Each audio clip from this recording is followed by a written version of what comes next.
How do I conditionally add attributes to React components?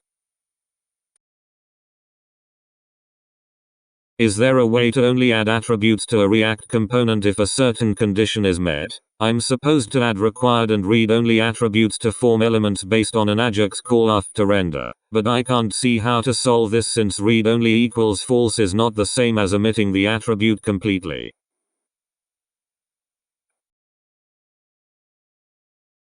The example below should explain what I want, but it won't work. Parse error, unexpected identifier.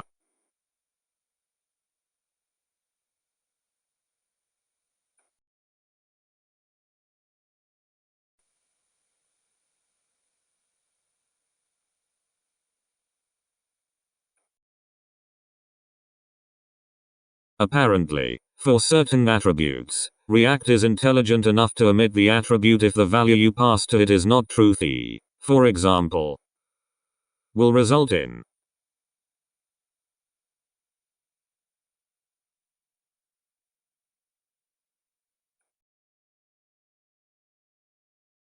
Thanks for watching. Subscribe to learn JavaScript. We have a number of awesome tutorials in the works.